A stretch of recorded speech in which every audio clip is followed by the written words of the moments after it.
चलता रहूंगा पथ पर, चलने में माहिर बन जाऊंगा। चलता रहूंगा पथ पर, चलने में माहिर बन जाऊंगा। या तो मंजिल मिल जाएगी या फिर अच्छा मुसाफिर बन जाऊंगा। फ्रेंड्स, स्वागत है आपका इस सफर के अंदर जिसका नाम है मिशन कामयाबी जीत से जीत तक। मिशन कामयाबी जीत से जीत तक। तो हम डेली आपके लिए एक दो लेक्चर्स ला रहे हैं सो दैट आप अपने कैरियर के अंदर, अपने जॉब के अंदर, अपने फील्ड के अंदर इंप्रूवमेंट कर सके और जो भी इंपॉर्टेंट टॉपिक्स हैं जो आज के दिन डिमांड है किसी भी कॉम्पिटिटिव एग्जाम की, वो आपके सामने ला सके। सो आज एक बहुत इंपॉर्टेंट और एक छोटा सा टॉपिक लाए हैं जिससे पूरी देश की इकोनॉमी होती है, या फिर हम कहें कि जिससे पूरा देश चलता है, कैपिटल मार्केट के अंदर पैसा सर्कुलेट होता है।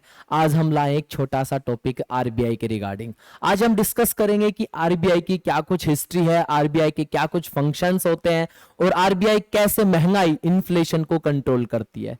तो हम बैकग्राउंड हिस्ट्री से लेकर आज तक के बारे में डिस्कस करेंगे कि क्या स्ट्रक्चर है, कहां पे हेडक्वार्टर है। लेकिन आपसे भी एक उम्मीद है कि आप हर एक टॉपिक को पूरे डेप्थ में समझो, जानो कि देश की इकोनॉमी कैसे कंट्रोल होती है, आरबीआई का क्या रोल है देश की इकोनॉमी को कंट्रोल करने में। ठीक है दोस्तों, आप देख पा रहे होंगे आगे लिखा हुआ है रिजर्व बैंक ऑफ इंडिया। क्या लिखा हुआ है? Reserve bank of India. देखो आरबीआई, अगर मैं हिस्ट्री की बात करूं, थोड़ा चलो आगे चल लेते हैं एक बार। ये देखना दोस्तों, अगर डेप्थ में बात की जाए आरबीआई के बारे में, आरबीआई की फुल फॉर्म है reserve bank of India. Reserve bank of India. अगर आरबीआई की हिस्ट्री की बात की जाए, आरबीआई जब बना वो एक कमेटी थी जिसका नाम था young Hilton committee. Young Hilton committee.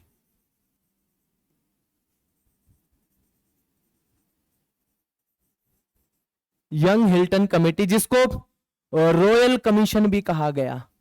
Royal commission भी कहा गया। यंग हिल्टन कमेटी 1926-27, इस कमेटी की रिकमेंडेशंस के अकॉर्डिंग आरबीआई बना था। इस कमेटी की रिकमेंडेशंस के अकॉर्डिंग यंग हिल्टन कमेटी, बहुत बार यूपीएससी ने और एसएससी ने और रेलवे ने पूछा ये वाला क्वेश्चन कि आरबीआई कौन सी कमेटी के रिकमेंडेशंस के अकॉर्डिंग बना। प्यारे दोस्तों, आरबीआई बना यंग हिल्टन कमेटी, जो कब बनी थी? 1926-27। जब आरबीआई बना उससे पहले एक्ट आया, आरबीआई एक्ट। आरबीआई एक्ट कब? 1934। इट मींस एक एक्ट पास हुआ कब? 1934 में, 1934 में आरबीआई एक्ट। इस एक्ट के अकॉर्डिंग आरबीआई ने वर्किंग स्टार्ट की। आरबीआई ने वर्किंग स्टार्ट की अप्रैल 1935। तो अगर पूछा जाए एग्जाम में कि आरबीआई कब से काम स्टार्ट कर रहा है, 1935। आरबीआई कौन से एक्ट से बना? RBI act 1934। देखना दोस्तों, जब 1935 में आरबीआई ने वर्किंग स्टार्ट की, हेडक्वार्टर था कैलकाटा। हेडक्वार्टर था कैलकाटा, लेकिन 1937 में हेडक्वार्टर ट्रांसफर कर दिया गया। कहां? मुंबई के अंदर। कहां पे? मुंबई के अंदर। तो देखना दोस्तों थोड़ी सी हिस्ट्री की। 1935 आरबीआई हेडक्वार्टर कहां पे? कैलकाटा। 1937 2 साल बाद headquarter Mumbai. First governor of RBI, first governor of RBI कौन थे भाई? Osborne Smith. Osborne Smith. ठीक है दोस्तों, ये बहुत इंपॉर्टेंट क्वेश्चन है जो कॉम्पिटिटिव एग्जाम में आते हैं। First Indian governor of RBI. First Indian governor कौन थे? सीडी देशमुख। सीडी देशमुख। ये बड़े बेसिक से क्वेश्चंस हैं जो एग्जाम्स के अंदर आते हैं कि आरबीआई की हिस्ट्री से लेकर आरबीआई कब बना, कौन सी कमेटी की रिकमेंडेशंस के अकॉर्डिंग बना, इनिशियली स्टेज पे हेडक्वार्टर क्या था। अब आज के दिन अगर हेडक्वार्टर की बात की जाए, जैसे मुंबई के अंदर हेडक्वार्टर है, आरबीआई के जो पहले गवर्नर थे वो थे ओसबॉर्न स्मिथ, और जो फर्स्ट इंडियन गवर्नर थे वो कौन थे, सीडी देशमुख। अगर राइट नाउ बात की जाए, अगर राइट नाउ बात की जाए, current governor, right now governor है जो, कौन गवर्नर, वो कौन है, शक्तिकांत दास, शक्तिकांत दास। आने वाले कॉम्पिटिटिव एग्जाम्स के लिए बहुत इंपॉर्टेंट है, एनडीए का एग्जाम हो, एसएससी का हो, रेलवे का हो, बैंकिंग का हो। बैंकिंग में तो आरबीआई से क्वेश्चंस की भरमार होती है। बैंकिंग का एग्जाम, सीयूटी का एग्जाम, कोई भी एग्जाम दोगे तो उसमें सीडीएस का एग्जाम है, एफकेट का एग्जाम हो, उसमें बैंकिंग के क्वेश्चंस की भरमार होती है। और बैंकिंग में भी मेजरली क्वेश्चंस आरबीआई से रिलेटेड ही पूछे जाते हैं।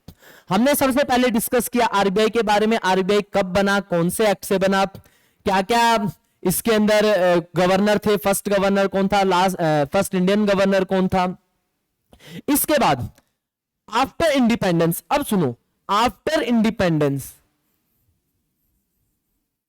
आफ्टर इंडिपेंडेंस आरबीआई का नेशनलाइजेशन किया गया। आरबीआई का नेशनलाइजेशन, राष्ट्रीयकरण कब किया गया आरबीआई का नेशनलाइजेशन? 1 Jan 1949, 1 Jan 1949। बहुत बार कॉम्पिटिटिव एग्जाम में पूछा हुआ क्वेश्चन है कि आरबीआई का नेशनलाइजेशन कब किया गया। ठीक है दोस्तों, तो देखना आप, अब आपको एक स्लाइड पे लेके चलते हैं कि ये देखना ट्रेडिशनल फंक्शंस ऑफ आरबीआई, जैसे करेंसी इशू करना। एक मिनट देखना दोस्तों, करेंसी, अब करेंसी की बात की जाए तो नोट इंडिया में कौन प्रिंट करता है? Note, RBI, except 1 rupee note. देखना दोस्तों, अगर थोड़ी सी नोट की बात की जाए तो अगर मैं यहां पे लिखता हूं, देखना अगर नोट की बात की जाए इंडिया में, करेंसी जो हार्ड करेंसी बात की जाए, देखना इंडिया में जैसे आज 1 से लेकर 2000 रुपए तक के नोट हैं,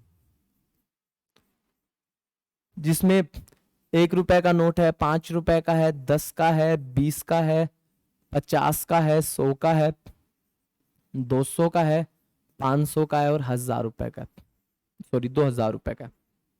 तो देखना ये सारे नोट आरबीआई प्रिंट करता है, आरबीआई। और साइन किसके होते हैं?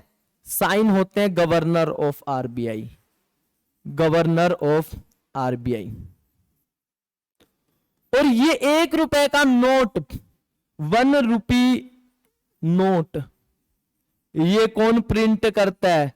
Finance ministry. कौन प्रिंट करता है?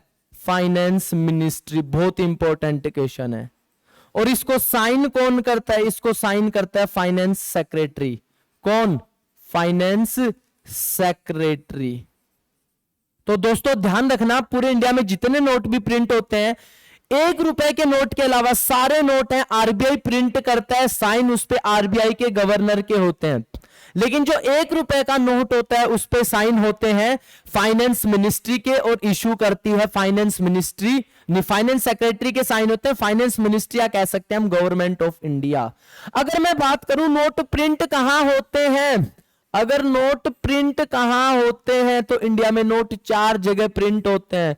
देख लो दोस्तों, बता रहा हूं, लेकिन चोरी चकारी कोई नहीं करेगा, पता चले कल को बता दो सौरभ सर ने बताया था। भाई मैं तो ये कहता हूं कि अपने काम किए जाओ, मेहनत किए जाओ, मेहनत के जो भी कल को मिल जाए बस उसमें खुश रहो। हमेशा मैं अक्सर कहता हूं कि ना खुद से, ना खुदा से, ना कभी कोई शिकायत थी, ना कभी कभी कोई शिकायत होगी, कि जो भी मंजिल मिले रास्ते के अंदर, जो भी आपने हमेशा एक गाना सुना होगा अरिजीत सिंह का कि सफर खूबसूरत है मंजिल से भी। So you have to enjoy that journey. We don't know what will be the destination. Destination किसी को भी नहीं पता, हर इंसान हर दूसरे दिन अपनी डेस्टिनेशन चेंज करता है। इसलिए जो जीवन है एक सफर है, इसको एंजॉय करो। 4 जगह नोट प्रिंट होते हैं।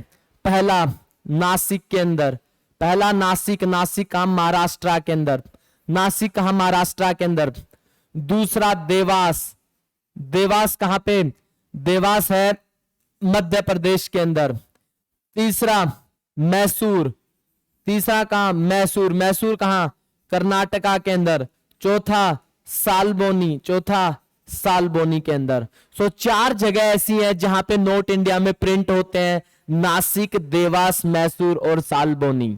ठीक है दोस्तों, एक और चीज, अगर मैं नोट की बात करूं, जो एक नोट होता है उसके ऊपर 17 लैंग्वेजेस लिखी होती हैं, 17 लैंग्वेजेस लिखी होती हैं। उन 17 में से 16 लैंग्वेजेस अपने जो 8th शेड्यूल है इंडियन कॉन्स्टिट्यूशन का, 8th शेड्यूल है जो किसके बारे में डिस्कशन करता है? लैंग्वेज के बारे में।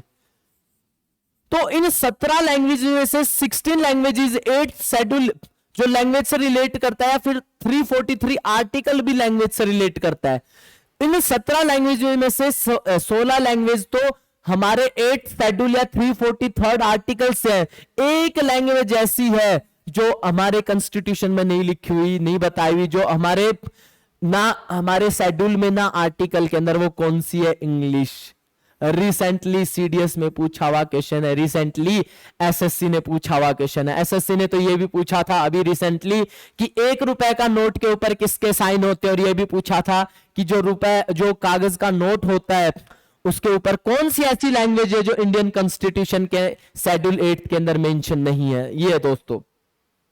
तो देखना दोस्तों, हाँ देखना, अब आरबीआई का काम क्या है? करेंसी को इशू करना। बैंकर टू इंडिया, जो बैंकर्स बैंक है, custodian of Indian money. Custodian मतलब जो मार्केट के अंदर मनी के कंट्रोल को चेक करता है।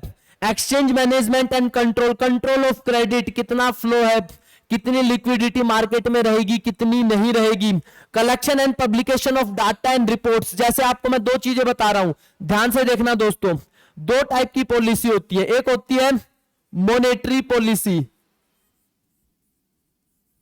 और एक होता है fiscal policy. Monetary policy, money के रिगार्डिंग पॉलिसी, इसको देखता है आरबीआई। इसको कौन देखता है? आरबीआई। जो मनी के रिगार्डिंग पॉलिसी है उसको आरबीआई देखता है। आरबीआई क्वार्टरली रिपोर्ट जारी करता है, क्वार्टरली। आरबीआई क्वार्टरली रिपोर्ट जारी करता है, इट मींस हर 3 महीने में रिपोर्ट जारी करता है। Fiscal policy, it means tax के रिगार्डिंग पॉलिसी, टैक्स के रिगार्डिंग, जैसे इनकम टैक्स है, जीएसटी है, इसके रिगार्डिंग पॉलिसी कौन जारी करता है? गवर्नमेंट। कब जारी करता है? बजट के अंदर, क्योंकि बजट के अंदर ही आता है कितनी सैलरी पे कितना % टैक्स लगेगा, तो वो किसके अंदर आता है? फिस्कल पॉलिसी के अंदर। तो फिस्कल पॉलिसी गवर्नमेंट जारी करती है साल में एक बार, कब? बजट के अंदर। बजट आर्टिकल 112 के अंदर है। बजट इंडियन कॉन्स्टिट्यूशन के आर्टिकल 112 में है। देखो थोड़ा सा मैं आपको समझाऊं, देखना भाई, जो बजट है वो आर्टिकल 112 के अंदर है, लेकिन कहीं पे भी कॉन्स्टिट्यूशन में वर्ड बजट नहीं लिखा हुआ। कौन सा वर्ड लिखा हुआ है? Annual financial statement, annual financial statement. ठीक है दोस्तों, तो क्या लिखा हुआ है? Annual financial statement. कहीं पे भी इंडियन कॉन्स्टिट्यूशन में वर्ड बजट मेंशन नहीं है। ये भी बहुत बार पूछा हुआ क्वेश्चन है। तो दोस्तों अभी हम आरबीआई के बारे में डिस्कस कर रहे थे, देखना आरबीआई के बारे में डिस्कस कर रहे थे। तो बहुत सारी ऐसी टर्म्स एंड कंडीशंस हैं जिनके, अब आरबीआई की जो फंक्शंस हैं, जैसे कि बैंकिंग से रिलेटेड काफी सारी टर्म्स हैं। जैसे मैं कहूं आपको बैंक रेट, जैसे मैं आपको कहूं रेपो रेट, जैसे मैं आपको कहूं रिवर्स रेपो रेट, जैसे मैं कहूं आपको सीआरआर कैश रिजर्व रेशियो, जैसे मैं आपको कहूं एसएलआर स्टेचुरी लिक्विडिटी रेशियो। ये सारी चीजें हम नेक्स्ट वीडियो में डिस्कस करेंगे कि क्या क्या होता है, ये किन किन चीजों के, जैसे सीआरआर और एलएलआर है, ये किसके पार्ट होते हैं। रिवर्स रेपो रेट क्या होता है, बैंक रेट और रेपो रेट के अंदर क्या डिफरेंस है। दोनों एक ही चीज है। बैंक रेट में क्या है, एक आरबीआई कॉमर्शियल बैंक को लोन देता है, रेपो रेट में भी आरबीआई कॉमर्शियल बैंक को लोन देता है, लेकिन इनमें डिफरेंस क्या है, एक माइन्यूट सा डिफरेंस है। ये वीडियो थोड़ी बड़ी हो जाएगी, इसलिए हम कोशिश करेंगे कि नेक्स्ट वीडियो के साथ। तो आज हमने डिस्कस किया आरबीआई की हिस्ट्री के बारे में, आरबीआई के जो छोटे छोटे फंक्शंस हैं। आरबीआई को custodian of Indian money, custodian of Indian money. RBI का एक काम होता है इन्फ्लेशन को कंट्रोल करना, इन्फ्लेशन को कंट्रोल करना, इन्फ्लेशन को कंट्रोल करना। कैसे कंट्रोल करती है RBI? Through CRR and SLR, next video के अंदर पढ़ेंगे। आरबीआई का काम है दूसरे जो बैंकर्स हैं उनको मैनेज करना, उनके बैंकिंग सिस्टम को देखना। सो आरबीआई जैसे, अगर आरबीआई की गवर्निंग बॉडी की बात की जाए तो मेजरली 5 लोग होते हैं। एक होता है गवर्नर, एक होता है गवर्नर और 4 होते हैं डिप्यूटी, मैक्सिमम हो सकते हैं 4 होते हैं deputy governor, and 15 other members होते हैं, 15 अदर मेंबर्स। लेकिन जो मेजर लोग होते हैं वो एक गवर्नर और 4 डिप्यूटी गवर्नर। तो ये 5 लोग होते हैं आरबीआई के, जो हेड ऑफ द आरबीआई होते हैं, जो मास्टर होते हैं आरबीआई के, जो आगे की पॉलिसी को फॉर्म करते हैं। सो दोस्तों, ये छोटा सा इंट्रोडक्शन था कि आरबीआई कैसे बनी, क्या कुछ वर्किंग है। अब हम आगे पढ़ेंगे आरबीआई जैसे bank rate, repo rate, reverse repo rate, सारी चीज हम ब्रीफ के अंदर पढ़ेंगे। नेक्स्ट वीडियो के अंदर छोटी छोटी वीडियोस के साथ हम आपके साथ आते रहेंगे। लेकिन उम्मीद है कि जो हमारा एक चैनल है, बड़ा छोटा सा बड़ा प्यारा सा, आप इस चैनल को सपोर्ट करेंगे, आगे बढ़ाएंगे, क्योंकि आपकी दुआओं से ही, आपके सपोर्ट से ही हम आगे बढ़ सकते हैं।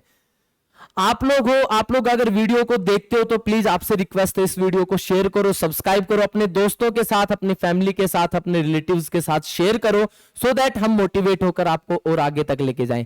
एक छोटी सी शुरुआत है जिसको हम एक बड़ी उम्मीद के साथ, एक बड़े ड्रीम के साथ स्टार्ट करें। होप सो आप भी अपनी लाइफ के अंदर अपनी मंजिल पाओगे और हम भी अपनी लाइफ के अंदर अपनी मंजिल पाएंगे। ठीक है दोस्तों, धन्यवाद।